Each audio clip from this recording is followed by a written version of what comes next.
Halo Sobat Otomotif, di channel ini gue bakal sharing seputar otomotif, khususnya di dunia mobil bekas. Mulai dari review mobil bekas yang dijual di mobilbekasgue.id, review kondisi mobil sesuai usia pemakaian, owning experience, dan juga tips and trick seputar otomotif. Jadi, kalau kalian suka dengan dunia otomotif, kalian boleh klik subscribe di bawah, dan jangan lupa nyalain lonceng notifikasinya, biar nggak ketinggalan video terupdate dari kami. Terima kasih. Oke. Hari ini pukul 12 siang dan cuacanya bersahabat banget ya, nggak hujan, nggak panas, dan mumpung cuacanya lagi bagus, di video ini adalah video segmen tips mencari mobil bekas part 1, dimana nanti bakal ada part-part berikutnya yang akan membahas tips-tips mencari mobil bekas mulai dari eksterior, interior, mesin, dan lain-lainnya pokoknya. Nah, sekarang di part 1 ini gue bakal ngasih tips cara membeli mobil bekas di bagian eksterior. Jadi gimana sih cara ngecek eksterior mobil yang benar? Nah, kalau misalkan kalian belum tahu, terus kalian masih pemula, masih kurang jam terbangnya, atau misalkan bingung apa aja sih yang harus dicek duluan gitu ya, kalian bisa langsung tonton video ini, dan jangan lupa videonya jangan di skip, karena setiap step-step itu akan berharga buat menentukan seberapa bagus mobil yang akan kalian cek nanti. Jadi tonton terus video ini.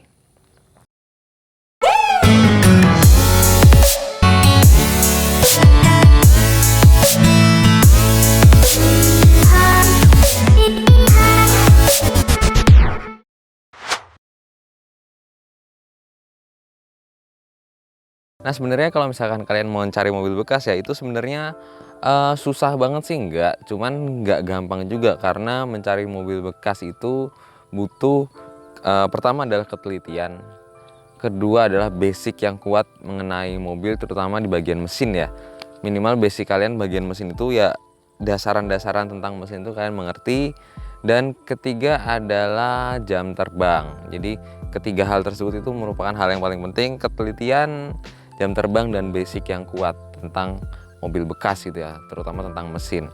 Nah, di tips kali ini gue bakal menyampaikan bagaimana caranya supaya teman-teman yang misalkan sebelumnya itu belum pernah ngecek mobil bekas, yang sebelumnya nggak punya gambaran gitu, kalian mau nyari mobil bekas tapi nggak ngerti apa yang harus dicek tuh, gue akan berusaha menyampaikan sebasic mungkin yang insya Allah akan dapat mudah dimengerti oleh teman-teman semuanya. Jadi mau mobil tua, mau mobil muda, mau mobil Jepang, mau mobil Eropa, itu sebenarnya inspeksinya sama aja ya, cuman mungkin ada perbedaan sedikit, tapi secara general, secara umum tips ini akan berlaku secara general dan secara garis besar gitu ya.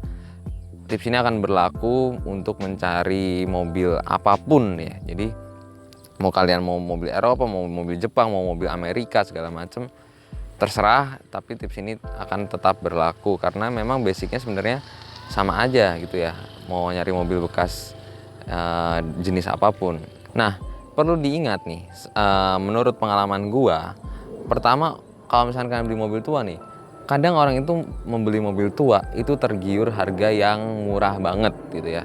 Mobil tua itu banyak yang harganya murah banget, terus mereka tergiur harga murah, padahal biaya perbaikannya kalau dihitung-hitung nih secara keseluruhan itu bisa melebihi harga pasaran mobil tua itu sendiri. Terus kedua, orang yang menginspeksi mobil tua, kalau misalkan belum biasa gitu ya, mereka akan banyak menemukan kekurangan. Nah, kekurangan-kekurangan yang terlihat ini akan mendorong psikologis mereka untuk berpikir bahwa mereka sudah banyak menemukan kekurangan, padahal di mobil tua itu kekurangannya itu yang tidak terlihat pun banyak. Jadi karena mereka sudah banyak melihat kekurangan yang terlihat, jadi psikologis mereka merasa oh kekurangannya udah cukup banyak nih, jadi mereka akan berpikir bahwa ya udah ini kekurangannya, padahal kalau misalnya dicek lebih detail lagi itu akan banyak kekurangan yang tidak terlihat. Itu adalah beberapa masalah yang sering dialami, masalah menurut pengalaman gua,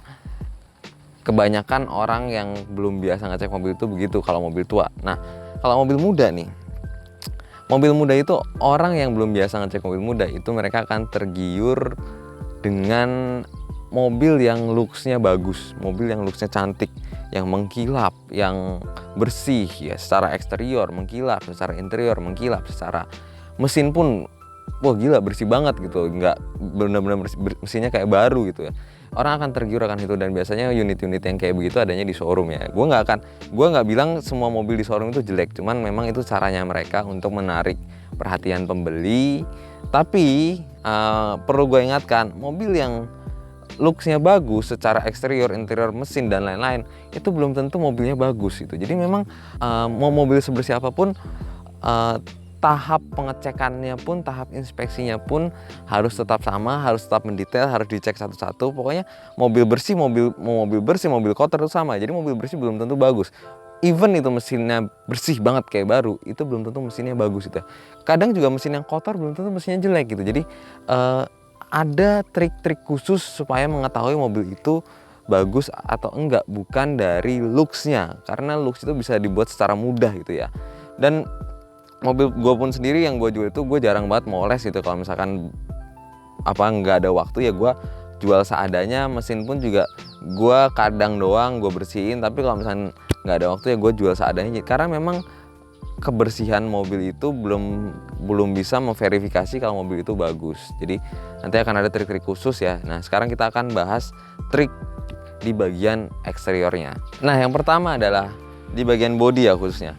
Bagian bodi itu pertama pastikan bodinya itu kaleng. Jadi mau mobil itu begini ya, mobil repaint itu masih ada yang kaleng karena pemakaian dempulnya tipis. Mobil yang catnya original itu udah pasti kaleng karena nggak ada dempulnya gitu ya. Nah pastikan mau mobil kalian yang kalian beli itu repaint atau enggak, itu pastikan kaleng. Ya kalau misalnya kalian dapat mobil yang catnya original bagus, tapi kalau mobil yang catnya repaint asal itu kaleng dan pengecatannya bagus, itu masih bisa ditoleransi. Pertama perhatikan mobil itu kaleng apa enggak. Kaleng itu cara mengecek mobil itu kaleng apa enggak, sebenarnya gua waktu itu pernah dikritik sama orang. Kalau misalnya ngetok mobil itu jangan pakai ini, tapi pakai kuku gitu. Nah menurut gua pribadi ya, sebenarnya cara apapun itu bisa dilakukan untuk mengecek mobil itu kaleng apa enggak. Mau pakai kuku atau mau begini, itu tergantung style kalian ya. Kalau style gue emang pakai begini, dan mau begini itu akan terdengar mobil itu kaleng apa enggak, akan tetap terdengar mobil itu kaleng apa enggak. Jadi terserah kalian mau pakai kuku atau mau pakai ini. Nah kalau yang bunyinya nyaring begini, ini kaleng. Nah ini kaleng. Kalau ada nyaringnya ini kaleng. Kalau misalkan berdempul itu deg deg deg deg, jadi nggak ada pantulan suara yang nyaring lagi gitu, karena saking tebalnya dempulnya gitu ya. Lagi azan, kita break dulu. Sorry gue pause dulu ya videonya. Buat teman-teman yang mau mencari mobil bekas tapi bingung untuk menentukan pilihan dan melihat bagaimana kondisinya, mobilbekasgo.id memiliki jasa layanan inspeksi dan juga pencarian mobil bekas buat teman-teman semua.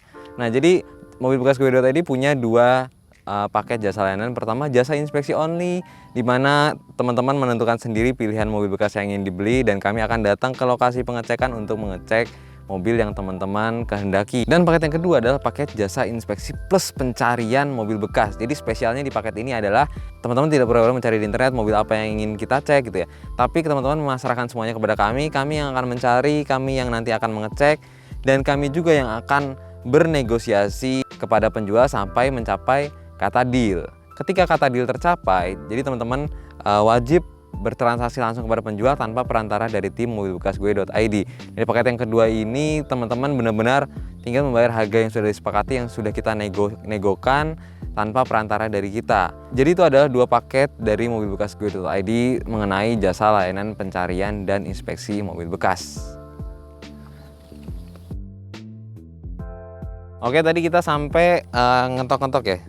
Jadi itu ya, caranya itu sebenarnya bebas, mau pakai kuku, mau pakai ini, tapi gue lebih suka pakai ini karena kalau pakai kuku takutnya melecetkan bagian bodi mobil, makanya gue nggak pernah pakai kuku. Yang penting outputnya adalah mobil itu kita bisa tahu mobil itu kaleng atau enggak, gitu aja outputnya. Mau pakai kuku atau mau pakai ini, kita bisa tahu mobil itu kaleng dan tidak merusak mobil, intinya begitu ya. Nah kalian ketok tuh semuanya bagian-bagian mobil keseluruhan. Pertama itu. Kedua, yang diperhatikan adalah catnya gitu ya. Yang seperti yang tadi gue bilang, mobil kaleng itu kemungkinannya ada dua. Mobil repaint pun bisa kaleng, dan mobil catnya original sudah pasti kaleng. Nah, gimana caranya melihat cat itu original atau enggak gitu ya? Pertama, kalian perhatikan secara keseluruhan bagian mobil, apakah ada cat mobil yang belang gitu ya. Nah, kalau misalkan di bagian mobil ini, misalkan di bagian bumper ini belang, bumper ini merahnya lebih gelap daripada atas. Nah, tapi kita kan belum tahu nih yang repaint yang mana gitu kan. Kalau misalkan anggaplah bumper ini belang tapi catnya bagus juga, walau ini anggaplah ini nggak ada yang nggak lecet-lecet gitu ya, nggak retak-retak gitu ya. Tapi kalau retak-retak itu udah retak-retak, apalagi kelihatan dempulnya, itu udah pasti repaint gitu ya. Tapi kita anggaplah misalkan bumper ini catnya beda sama cup tapi catnya bagus gitu ya. Nah, kita nggak tahu nih yang original yang mana. Caranya adalah kalian buka kap mesinnya. Kalian buka kap mesinnya nih, bentar gue buka. Kalian buka kap mesinnya.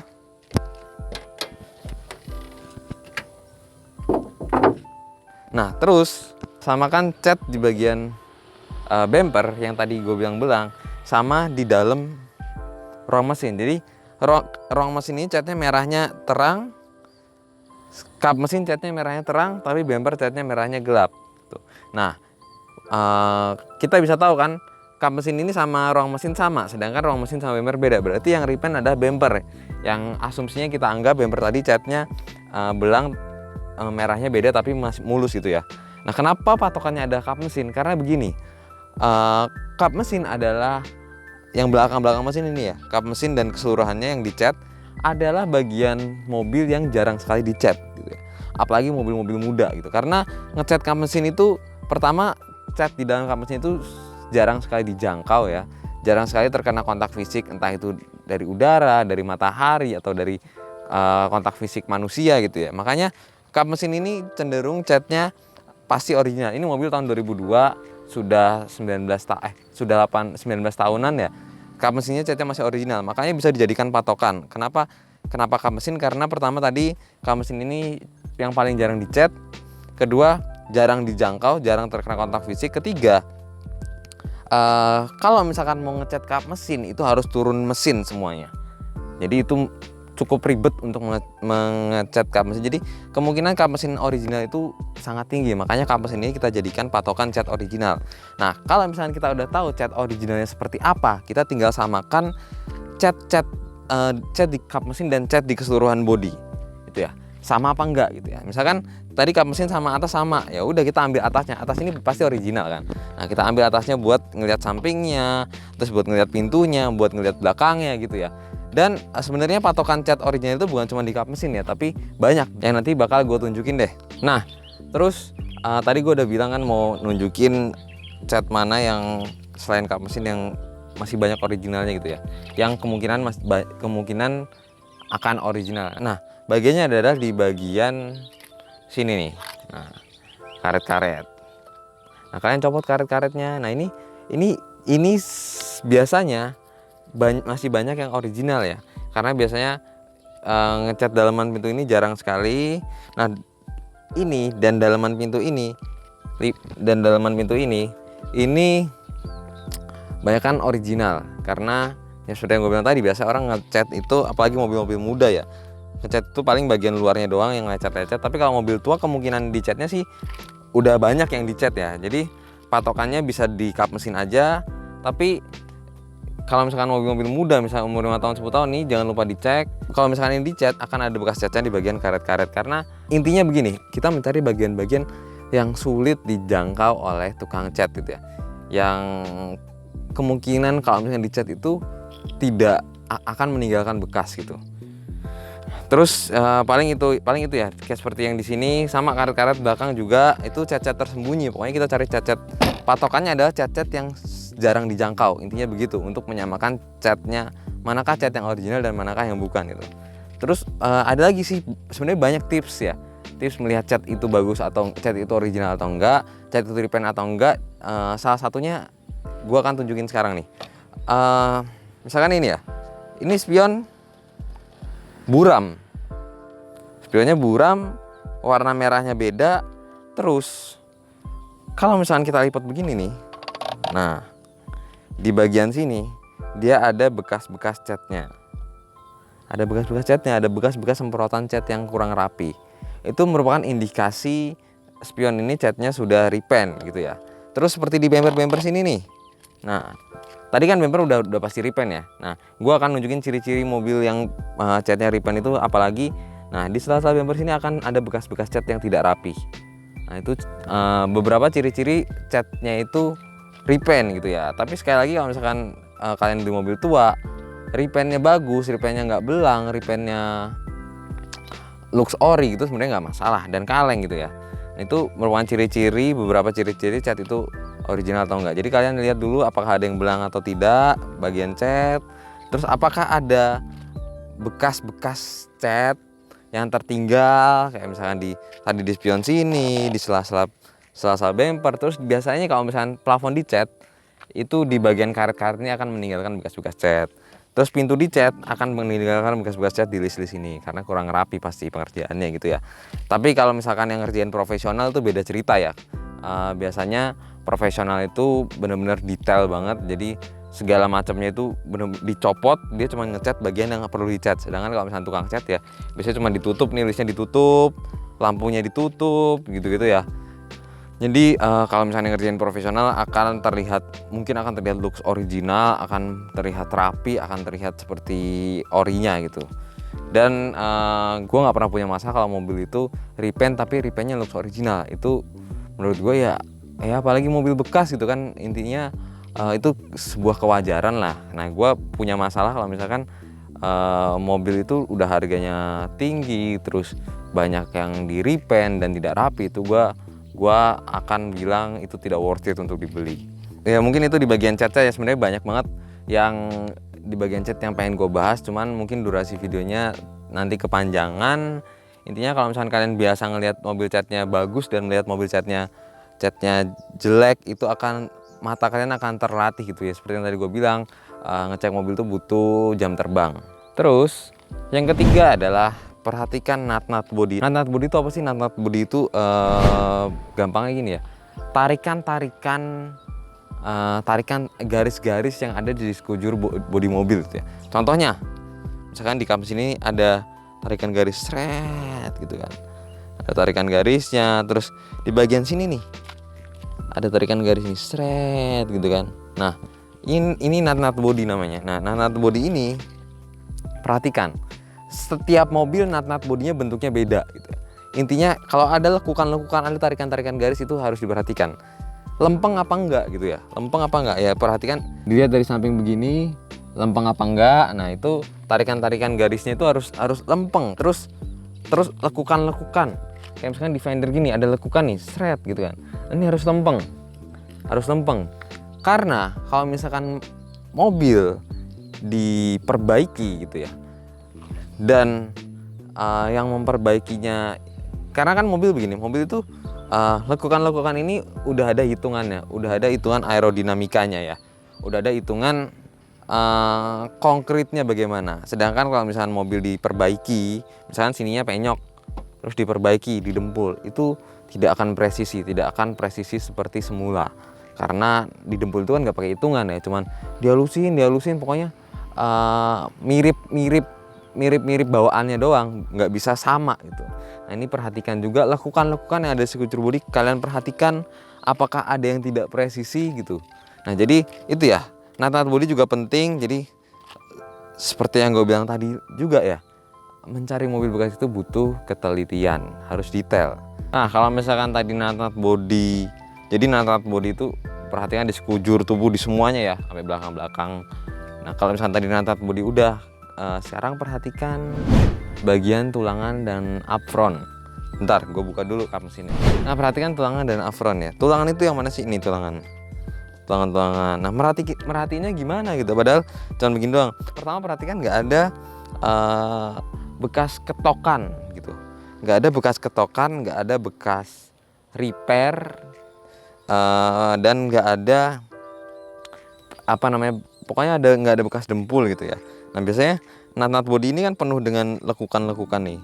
Nah, lekukan yang tidak bekas ketokan itu pasti presisi bentuknya gitu. Jadi kayak misalkan ada jendolan begini, nah ini presisi kan, nggak ada bekas ketokannya. Lecet-lecet nggak apa-apa, nggak masalah, ini paling bekas kena kunci-kunci gitu ya. Nah, yang penting nggak ada bekas ketokan. Dan misalkan ciri-ciri lainnya adalah misalkan di sini ada buletan nih ya. Di sini ada buletan. Nah, misalkan di sini ada buletan nih. Di sini ada buletan. Ya, di sini ada buletan. Nah, di sini ada buletan. Nah, kalau buletannya itu masih presisi, masih bulat gitu ya, berarti itu bukan bekas repair. Ini salah satu ciri-cirinya. Bukan bekas repair. Kalau misalkan si buletannya masih presisi bulat. Tapi kalau buletannya udah agak nggak presisi, agak belok-belok, itu bisa jadi bekas ketokan gitu ya. Jadi buletan-buletan gini nggak cuman sekedar buletan, tapi bisa kita jadikan ciri-ciri mobil itu tulangannya repair apa enggak gitu ya. Misalkan ada jendolan begini, ini harus presisi, terus lekukan gini harus presisi, kayak lecet-lecet gini nggak masalah. Yang penting masih presisi nih. Ini lekukannya masih presisi. Kesono ini masih presisi. Nah, ini seperti yang gue bilang tadi, ini butuh ketelitian dan butuh detail yang sangat tinggi gitu ya. Nah, terus kedua adalah apron. Nah, apron ini juga cukup penting ya. Jadi mobil kalau nabrak, ininya kena duluan baru tulangannya. Kadang tulangannya aman tapi ini nggak aman gitu ya. Kalau misalkan tulangannya nggak aman tapi ininya aman, ini udah pasti bekas repair, tapi repair rapi gitu. Tapi kalau misalkan tulangannya aman, ininya nggak aman, ya wajar, karena kalau misalkan nabrak ini duluan yang kena. Nah, yang perlu dilihat dari apron itu, di sini ada garis. Sini ada garis. Nah, kalau misalkan bekas repair, garis ini akan putus. Ini kan ada garis kan, yang gue tunjukin ini dia ada garis. Nah, kalau misalkan bekas repair dia akan didempul, seret. Nah, ini akan ketutup, jadi garisnya akan putus sampai terakhir dia didempul di mana akan lanjut lagi garisnya. Nah, itu ciri-ciri apron di repair ya, diperbaiki gitu. Ini apronnya juga penting. Bagasi belakang juga begitu ya, dilihat ya. Di bagian belakang itu bagaimana, apakah tarikan garis-garis begini masih utuh atau enggak. Jadi itu tulangan dan apron. Nah, selanjutnya kita perhatikan karet-karet. Karet-karet ini mungkin buat sebagian orang yang awam, yang nggak ngerti, mungkin yang kurang paham tentang otomotif ya, kurang paham tentang mobil bekas. Karet-karet ini hal yang sepele gitu, tapi buat gue enggak, bos. Jadi karet-karet ini adalah hal yang sangat penting juga gitu, terutama di mobil-mobil tertentu. Itu karet-karet adalah mahkota, seperti di Starlet, karet-karet atasnya itu mahal banget gitu. Dan buat gua di mobil-mobil muda pun, atau di mobil-mobil seumuran segini yang 20 tahunan pun, karet-karet juga penting gitu. Jadi bukan cuma sekedar, walaupun bahannya karet, tapi bukan cuma sekedar karet. Bukan bahannya yang mahal, tapi stoknya itu ada apa enggak gitu. Karena stoknya yang konturnya menyesuaikan dengan pintu mobil, dengan atap mobil itu,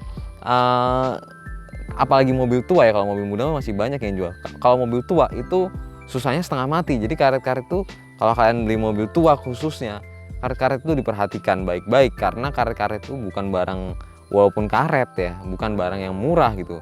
Karet-karet itu barang yang mahal ya. Kalian pernah nonton videonya Om Fitra Eri beli karet-karet BMW E30? Nah, itu salah satu contohnya kenapa karet-karet itu penting, karena karet-karet mahal. Om Fitra Eri beli sampai 28 juta dan itu barangnya juga lama, itu barangnya juga dikirim dari luar kan. Nah, jadi itu kenapa karet-karet penting. Karet-karet pintu perhatikan jangan ada yang sobek ya. Karet-karet pintu perhatikan jangan ada yang sobek. Semua pintu ya, ini gue cuma ngasih contoh satu pintu doang, jangan ada yang sobek. Terus karet-karet atas. Nah, kadang mobil ada yang masih pakai karet-karet atas, kadang mobil ada yang udah nggak pakai karet-karet atas ya. Jadi kalau misalkan mobilnya ada yang pakai karet-karet atas ya, kalian perhatikan karet-karet atasnya nih, ada bekas sil-silan nggak, terus masih bagus atau enggak gitu ya. Karet-karet pokoknya. Terus ya udah, intinya pokoknya segala bentuk karet-karet yang nempel di bodi mobil itu kalian perhatikan baik-baik, ada yang sobek atau enggak. Pintu kanan kiri depan belakang, bagasi juga ada karet-karetnya, perhatikan. Atapnya ada karet-karetnya. Kalau misalkan si kacanya ini masih pakai karet-karet ya, perhatikan karet-karetnya juga, apakah ada sil-silan apa enggak gitu ya. Nah, itu dia kenapa karet-karet sangat mahal. Jadi intinya perhatikan bagian karet-karet. Nah, selanjutnya harus diperhatikan bagian kolong dan dek, terutama untuk mobil tua ya. Kalau mobil muda ya boleh kalian perhatikan juga, siapa tahu apa ada bekas-bekas banjir atau apa gitu kan. Kalau mobil tua itu wajib perhatikan bagian kolong. Jadi kolong ban depan belakang, kolong ban apakah ada yang keropos atau enggak. Terus di ban ini kan biasa di kolong ban ini ada inner fender namanya. Nah, inner fender itu pastikan masih bagus, jangan ada yang sobek karena inner fender juga lumayan mahal harganya ya. Ya buat sebagian orang itu ya cukup menambah, jadi akan menambah kos gitu untuk merawat mobil bekas gitu. Jadi perhatikan aja pokoknya, kalau misalkan bagus kan lebih bagus gitu. Nah, untuk mobil tua sendiri bagian kolong ban sini, bagian kolong sini, dek sini, ini harus nggak ada keropos ya. Mobil yang usianya 20 tahun ke atas itu wajib diperhatikan karena rentan keropos gitu ya, terutama mobil-mobil yang udah 30 tahun itu rentan keropos. Pokoknya perhatikan bagian kolong sini, kalian harus ngolong. Kalian harus ngelihat begini. Lihat baik-baik apakah ada yang keropos atau enggak gitu ya. Jadi perhatikan baik-baik di bagian kolong ban situ. Terus selanjutnya kolong ban ya, pokoknya kolong kanan, kolong kiri, kolong belakang sono nih kan di ban serep ini dia ada, di ban serep itu dia ada, di bagasi itu dia ada kolongnya juga tuh buat tempat ban serep. Nah itu perhatikan juga kolongnya apakah ada yang keropos atau enggak gitu ya. Nah terus nah jangan lupa perhatikan lipatan pintu ya. Lipatan pintu ini lipatan pintu. Nah untuk di mobil-mobil tua ini hal yang penting ya, karena lipatan pintu ini bisa aja keropos gitu ya, karena membuat lekukan seperti ini juga susah. Nah lipatan pintu ini dia ada garisnya nih. Nah garis-garis seperti ini harus utuh, harus prinsipnya sama kayak apron ya, harus utuh, harus lurus garisnya. Nah, lipatan pintu ini penting ya. Nah, perhatikan bagian lipatan pintu kanan kiri, depan belakang semuanya diperhatikan. Nah, terus tambahan sedikit, kalau kalian ngecek mobil jangan lupa bagian sini nih ya ini untuk melihat kaleng atau enggak. Jadi kalau misalkan di bagian eksterior mungkin itu aja ya. Nah mungkin itu beberapa tips ya di segmen video tips mencari mobil bekas ini yang part 1, yaitu di bagian eksterior. Itu beberapa tips yang mesti diperhatikan, yang harus diperhatikan bagi teman-teman yang mau mencari mobil bekas ya. Jadi sebenarnya nyari mobil bekas itu seperti yang gue bilang di awal itu susah banget sih enggak, cuman gampang banget juga enggak. Tapi kalau kalian udah ketemu selanya itu akan bisa mengecek gitu, akan bisa ngerti gitu loh. Dan yang terpenting adalah pertama basic yang tadi gue bilang, kedua ketelitian, yang ketiga jam terbang. Kenapa jam terbang itu diperlukan? Karena untuk mempertimbangkan berbagai situasi, berbagai kondisi mobil bekas itu butuh jam terbang gitu ya, butuh jam terbang, ketelitian, butuh ketelitian untuk mengecek secara detail, butuh yang namanya basic untuk mengerti dasaran-dasaran prinsip-prinsip kerja, terutama di bagian mesin ya. Untuk misalkan kalian bagian mesinnya ada yang nggak beres, kalian bisa mendiagnosa di bagian apa yang rusak, itu fungsinya kalian ngerti basic dari kerja mesin ini gitu ya. Nah tips berikutnya mungkin gue akan bahas tentang mesin ya. Jadi semoga video ini bermanfaat buat teman-teman semua. Kalau kalian suka video ini jangan lupa tekan tombol like, kalau nggak suka jangan di dislike. Gue pamit undur diri, shining out. Assalamualaikum warahmatullahi wabarakatuh. Gue Alifian Korea Raffi mengucapkan selamat tahun baru Islam 1 Muharram 1443 Hijriah.